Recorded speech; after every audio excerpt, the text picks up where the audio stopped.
il faut se faire inviter, mais il faut cuisiner aussi. Oui.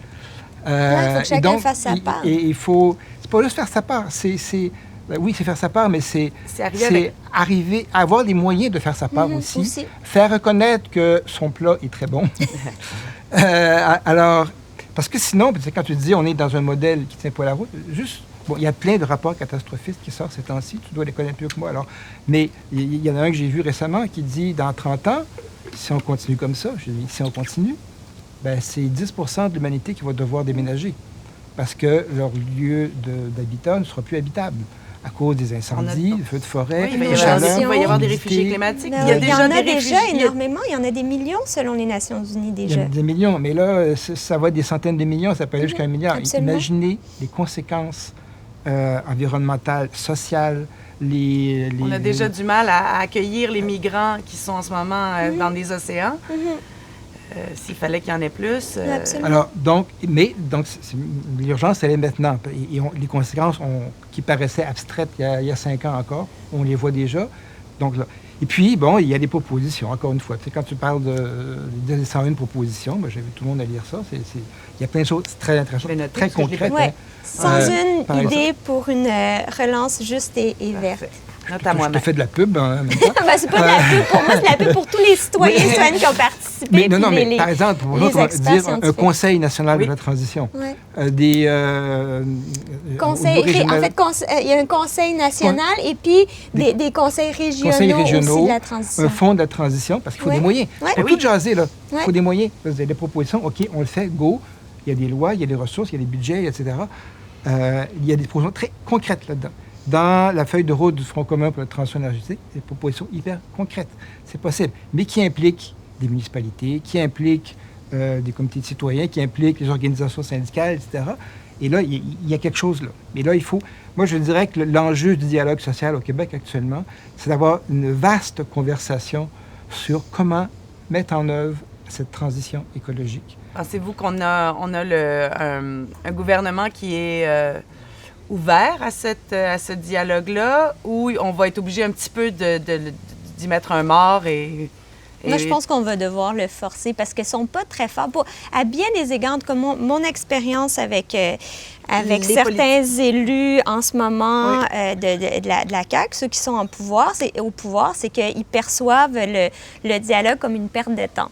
Hein, je ne sais pas si toi, tu as eu cette impression-là, en tout cas, de certains échos qu'on a eus. Oui, on va écouter jusqu'à un certain point. En même temps, c'est un gouvernement qui est quand même capable de se virer de bord. Tu sais, quand la population se mobilise, disent OK, là, ça n'a pas de bon sens, ils sont capables de le revoir. Mais les procédés en amont pour prévenir ça, comme on l'a vu avec le projet de loi 61, ils ne sont pas très bons à le faire. Mais toi, tu as peut-être une expérience différente. C'est-à-dire, on peut en parler longtemps, mais j'aurais envie de renverser la question de bord. OK. C'est-à-dire, si on la pose comme ça, c'est qu'on va dire, est-ce qu'ils vont le faire? Autrement dit, on attend. Il ne faut pas être en mode attentiste. Il faut qu'on le fasse. En mode attentiste. Il ne faut pas être en mode attente. Il faut pas être en attente. Il faut le mettre en œuvre. Il faut faire des coalitions. Il faut faire des propositions. Il faut commencer à expérimenter. Il faut montrer que c'est possible, que ça marche, que ça a des retombées. Et puis, Vincent, j'ai l'impression qu'on le fait depuis des années. On le fait, et de plus en plus, il y a des milliers d'expériences. Là, c'est le temps de les mettre ensemble et je dirais de cadrer un peu, de dire, regarde, c'est là qu'on s'en va et c'est ça qu'on est en train de faire. Les 101 propositions, la feuille de route du Fonds commun, c'est ça. On est en train de dire, le G15, on a des propositions, c'est concret. Il y a eu un autre comité de travail qui a remis un rapport il n'y a pas longtemps du gouvernement avec quelques éléments. Bon, il manquait bien du monde autour de la table. Mais on est en train de dire, bien là, il faut avancer. On continue. Je déroge un peu du dialogue social, mais est-ce qu'on ne se rend pas compte en ce moment que les gouvernements qui sont électoralistes pour la plupart, quelle que soit leur couleur, quelle que soit, ils ont des mandats de 4 ans et au bout de 2 ans, ils pensent à vouloir un autre mandat. C'est dur pour un gouvernement de se dire, je vais prendre des décisions qui ne seront peut-être pas unanimes, qui ne seront peut-être pas des retombées économiques dans mon mandat, ni mon prochain mandat, qui vont l'être dans 20 ans. Est-ce que on ne sait pas un peu, loin de moi l'idée d'avoir des mandats à vie pour nos politiciens, évidemment, mais est-ce que c'est pas un peu comme, à force d'avoir ce système politique-là, c'est pour ça qu'à tous les 2 ans, on dirait qu'il faut qu'on revienne à la table en disant, mais ça, on l'a, ça fait 2 ans qu'on vous dit, puis oui, mais Est-ce qu'il n'y a pas un peu de ça aussi qui complexifie le dialogue social aujourd'hui, qui fait que... C'est sûr qu'il y a une vision à court terme avec notre système électoraliste, puis en même temps, quand on regarde certains gouvernements qui ont osé courageusement faire ce qu'ils ont dit qu'ils allaient faire, puis on peut regarder à l'échelle locale à Montréal, par exemple, tu sais, Luc Ferrandez ou tu sais, ici dans Rosemont, tout ce qui s'est passé avec François Croteau, ben je veux dire, les gens chialaient, il y aura moins de stationnement, il y aura moins ci, il y aura moins ça, mais la population locale les a réélus plusieurs fois, puis au point d'envoyer Valérie Plante à la mairie, tu sais. Fait que même s'il y a beaucoup de critiques, je veux dire, ils ont eu le courage de mettre en œuvre des mesures qui étaient peut-être pas très populaires. Ils se sont fait critiquer, mais sont allés jusqu'au bout. Fait qu'à un moment donné aussi, on ne fait pas d'omelette sans casser des œufs, puis il y a des choses qu'il faut faire avec courage, puis en pensant pas juste au prochain mandat, mais en pensant à nos enfants. Puis là, on a une responsabilité qui est énorme. Vincent évoquait quelques rapports. C'est maintenant. Je veux dire, comment on peut continuer à envoyer nos enfants à l'école puis à leur donner envie de se réaliser quand on voit tout ce qui s'en vient. Puis ça, c'est des décisions qui doivent être prises aujourd'hui. Là. On doit prioriser l'avenir de nos enfants. Je veux dire, moi, je dois vous avouer, je suis dans une période un peu... je suis profondément triste et en colère de voir à quel point on les a pas à cœur. Mais je suis complètement d'accord. Moi, j'ai un grand garçon de 25 ans qui disait, tu sais, qu'est-ce que je peux faire dans la vie, maman, qui ne fera pas de GES? Le fait que j'existe, j'en aimais. C'est très dur pour une mère de dire, ouf, mon fils se sent comme une pollution parce qu'il est bombardé dans le monde. Donc, pour ces enfants-là, pour les générations à venir, non seulement ça va prendre du dialogue social, mais ça va prendre des solutions concrètes. Mais c'est parce que tu viens de dire un mot très important, là. Tu es en colère. Oui. La colère, c'est un instrument fondamental, c'est une donnée fondamentale. On dit dialogue social comme si tout le monde était beau, tout le monde était gentil, puis qu'on allait jaser, puis parler de la pluie et du beau temps. Le dialogue implique aussi la colère. Qu'il y a de la colère. Il faut que la colère s'exprime. Puis il peut y avoir des conflits. Puis on peut dire que ça n'a pas d'allure, là. Puis il faut l'entendre. Est-ce qu'on n'est pas dans une société qui a peur du débat aussi? Un peu? Moi, j'ai grandi en France. Fait que la colère, la chicane à table... Potluck, pas potluck, là, ça mettait des points sur la table. J'ai l'impression qu'on a peur de confronter aussi et qu'on a toujours tendance à se... On est tellement débrouillard aussi. Peut-être qu'on souffre aussi de notre débrouillardise. Tu disais tout à l'heure qu'il y a plein de petites actions solidaires qui ont vu le jour pendant la pandémie. On se débrouille, on se soude les uns aux autres, mais dans de petits cercles. Là, ce que moi, je souhaiterais, c'est que ça soit à la grandeur du Québec. Puis si on renvoie la responsabilité aux individus, c'est hyper angoissant, là. Ils disent, qu'est-ce que je peux faire, moi, contre ces catastrophes-là? Et oui, il y a des choses qu'on a fait individuellement, il y a plein de choses, puis encore possible. On peut faire notre potager, tout ça. Mais à un moment donné, il faut aller au-delà. Il y a des actions publiques, il y a des actions collectives. On ne peut pas régler ça un à un, chacun dans sa cour. Puis on vit dans un monde extrêmement complexe. Excuse-moi, Vincent, c'est beaucoup plus complexe que le monde dans lequel vivaient nos grands-parents à l'époque. Il y a beaucoup plus de variables desquelles on tient compte. Puis c'est d'autant plus important d'être capable de se mettre ensemble autour de la table, de discuter et d'arriver avec des propositions qui tiennent compte de cette complexité-là. Puis la complexité, elle est humaine. On est tous des êtres complexes. Toutes nos familles sont complexes, toutes nos communautés sont complexes, nos municipalités, nos provinces, les États, je veux dire, mais il faut oser cette complexité-là. Puis je trouve que trop souvent aussi, nos élus simplifient, puis là, finalement, on fait juste mettre des pansements sur des problèmes qui méritent un travail de fond beaucoup plus profond, en fait. Parce que là, on a l'occasion. Là, la table est... C'est drôle, cette analogie avec la table. Elle nous revient même malgré moi, mais ce que je veux dire, c'est que là, on est dans un terreau fertile pour prendre des décisions à long terme. Parce que là, on est ébranlé. On est complètement... Il y a des structures qui ne tiennent plus. On s'est rendu compte que nos masques étaient faits à l'autre bout du monde, alors que la fibre vient de la Colombie-Britannique. C'est très étrange que la fibre qui sert à faire les masques soit envoyée en Chine. On s'est rendu compte aussi qu'en agriculture, on n'avait pas assez de main-d'œuvre qu'on était obligé de jeter des milliers de kilogrammes d'asperges, de concombres, de tout ça. On a gaspillé. Il y a eu les œufs aussi, il y a eu des problèmes d'approvisionnement. On s'est rendu compte que il y avait sans compter le personnel, sans compter les ressources humaines en santé, tout le personnel essentiel qui travaillait dans les épiceries, dans les pharmacies, tout ça, on s'est rendu compte à quel point notre société tenait sur des gens qui avaient de très bas salaires et que les grandes structures industrielles n'étaient pas forcément adaptées du tout à ce qu'on était en train de vivre. Donc, c'est le moment, là, un peu de faire cette gymnastique. Je pense qu'il y a comme 2 grands enjeux. Je pense qu'on est en train de le faire en partie. Puis je pense que la semaine prochaine, vous allez parler d'autonomie. Là. Dans le secteur de l'alimentation, il y a des centaines, c'est pas des milliers d'initiatives au Québec, pas juste isolées, là, qui se mettent ensemble. Des systèmes alimentaires au niveau territorial qui disent, bon, moi, je produis ça, je transforme ici, je le distribue là, ça va nourrir un tel. Avec l'appui des municipalités, on achète une terre, c'est une fiducie, c'est pas vendable, on sort de la spéculation. Il y en a plein d'expériences comme ça, là. Le danger, je dirais plus, c'est qu'il y a les gouvernements pensent encore comme il y a 30 ans, en termes de, on va augmenter la production d'énergie. Si vous voulez plus que ce soit du pétrole, ça va être, je sais pas, du nucléaire ou autre chose. Je vais faire des rumeurs. Et là, c'est... non, c'est là, il faut aller vers la politique publique aussi, là, et dire, voici, ce qu'on a fait, montre, c'est possible. On va, comme on dit, changer d'échelle. Amplifier. On va amplifier ce qu'on est en train de faire. Et changer d'échelle, ça implique d'autres moyens, d'autres façons de s'organiser, un discours plus large, rassembleur aussi, des coalitions. On est beaucoup dans l'expérimentation depuis 30-40 ans. Là, je pense qu'on est en train de dépasser ça, mais il faut aussi interpeller pour transformer ces politiques publiques. On va mettre une table dans la locomotive, puis on va faire un potluck. Parfait. Oh boy! Je pense qu'il faut plutôt qu'on se rende à la cabine du pilote, qu'on hijack déjà qu'on enlève le charbon pour calmer le train. Déjà ralentir le train. On pourra le transformer en TGV électrique éventuellement. Mais tant qu'il sera au charbon, on devrait peut-être le ralentir, peut-être même l'arrêter pour regarder le paysage un instant. Est-ce que ça demande Puis ça? c'est ça que devrait faire la pandémie. C'était ça, dans le fond, l'occasion qu'on avait. Voilà. Là, on a une pause, OK, on réfléchit, puis on fait les choses autrement.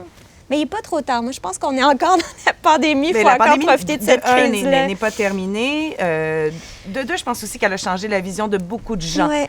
C'était pas complètement acquis chez tout le monde, cette espèce d'idée que il y a une forme d'injustice qui s'est installée dans notre mode de consommation, de production. Il y a une inégalité sociale qui est de plus en plus grande.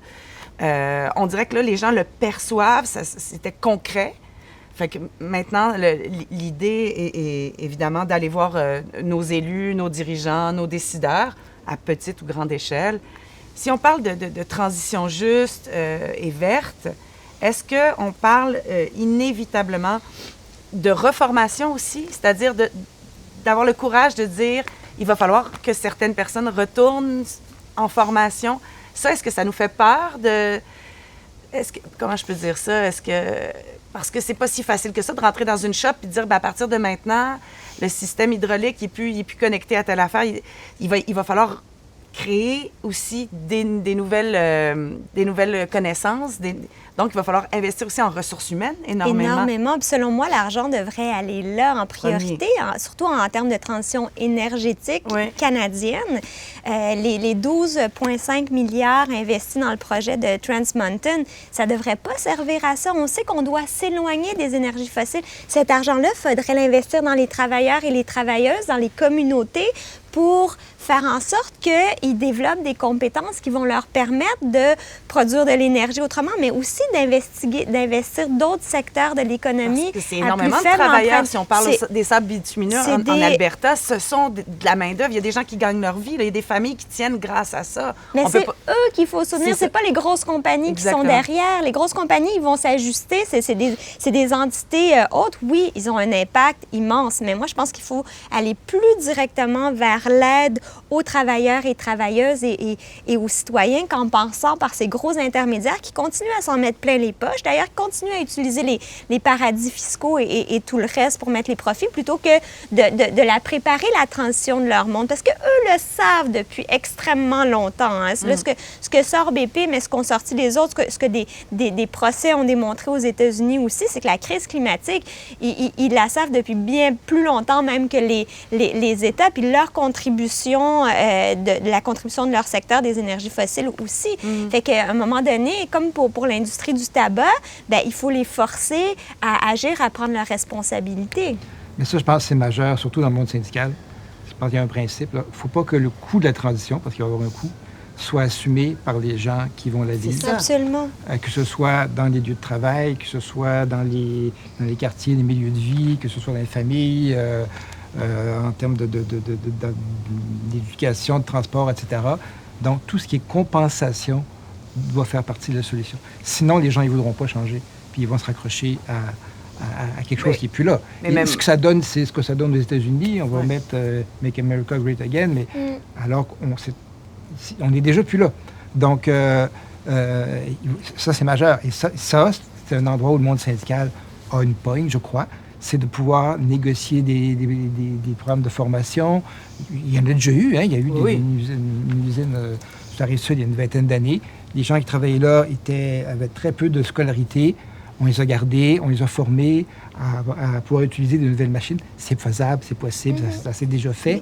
Mais souvent, c'est vu comme un coût. Oui. Bien, du coup, il faut qu'ils soient assumés quelque part. J'ai l'impression aussi qu'on ne les inclut pas dans le fameux dialogue social. J'ai l'impression que certains écologistes vont dire « ces usines-là, nanana, ils ne fonctionnent pas, tac, tac, tac ». Est-ce qu'on invite les travailleurs à cette table aussi pour dire « vous, seriez-vous prêts à faire… » J'ai l'impression parfois que dans le dialogue social, on crée des clivages, c'est-à-dire qu'il y a d'un côté ceux qui veulent changer le monde, changer, aller vers la transition verte. Tu as ceux qui gagnent leur vie dans une usine de goudron ou de je ne sais quoi ou de peu importe. Et de l'autre côté, tu as les lobbies et après, tu as les élus. Et j'ai l'impression que parfois, on oublie les travailleurs.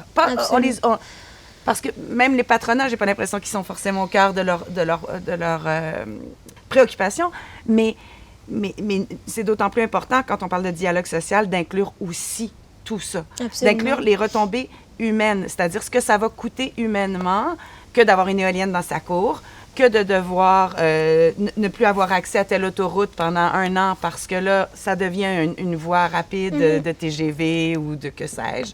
Je rêve d'un TGV Montréal-Québec, j'irai au théâtre à Québec. J'en rêve. Moi aussi, puis vers Toronto aussi. Puis il y a plein d'avions qui font des allers-retours Montréal-Toronto. Puis je veux dire, ça en créerait des emplois au Québec. On en construit des locomotives, on en construit des autobus, on a tout un potentiel. Voilà, donc on n'est pas dans le bon train. On n'est juste pas dans le bon train. C'était juste ça, Vincent. Mais c'est parce que pour revenir, je pense, pour reprendre un autre cas que j'ai vu souvent, il faut éviter qu'il y en a qui veulent sauver les arbres, puis d'autres qui veulent faire des 2x4. Oui. Parce c'est que là, trop, ça c'est trop. Parce que là, à un moment donné, on ne créera pas d'alliance comme ça. Non. Et ça, je l'ai vu souvent, où des syndicats puis des groupes écologistes étaient en conflit ouvert. Mais on peut couper des arbres et en planter. Alors, c'est là qu'il y a dans les coalitions, dans les dialogues, c'est comment on fait pour garder en tête l'objectif d'avoir des emplois de qualité, rémunérés, qui offrent des perspectives, qui permettent de rester chez soi, d'habiter sa région, mais de sauver l'environnement. Et puis, ben là, autrement dit, il faut que ce dialogue, il soit aussi très dans l'action. Oui. Sur des propositions, sur des pistes concrètes. Puis dit, bon, voici, on a un problème, on a des contraintes, OK, comment on fait, qui le fait, go, on y va. Et transformer l'énergie du conflit, qui doit être là souvent au départ, en énergie de proposition. Je fais une petite analogie avec mon métier, parce que c'est mon seul champ d'expertise. Quand on fait une création collective, c'est 10 cerveaux qui n'avaient pas du tout la même vision du spectacle qui vont donner un seul spectacle. Et c'est faisable. C'est faisable quand on a tous l'idée du bien commun. Quand on a tous envie, nous, c'était de faire un spectacle, quand on a tous envie de créer de l'emploi, de respirer de l'air plus sain, de boire de l'eau, d'envoyer nos enfants à l'école et d'avoir accès à des soins de santé, normalement, ça pourrait guider nos actions tous. Bien sûr, parfois, on a besoin de couper des arbres. Parfois, il faut en planter. Parfois, il faut revaloriser même les feuilles et tout ça. Il y a de la biomasse, il y a tout ça. Mais c'est toujours dans une vision pour obtenir une chose à la fin, c'est un salut et une coupe de champagne le soir de la première. Et se dire que le résultat qu'on va avoir va être bénéfique pour tout le monde. Tout le monde, exactement. Si on se dit, si je rentre là-dedans, je perds ma chemise. Il faut mettre le bien commun au cœur de nos décisions, puis le bien commun maintenant, puis celui de nos enfants aussi. On doit avoir cette perspective-là du plus long terme. Malgré la colère, malgré la tristesse, visons le bien commun. Entendons-nous, écoutons-nous, parlons-nous. Puis passons à l'action. Surtout. Surtout. Merci. Merci à vous. Infiniment. Merci infiniment d'avoir été avec nous. À la prochaine.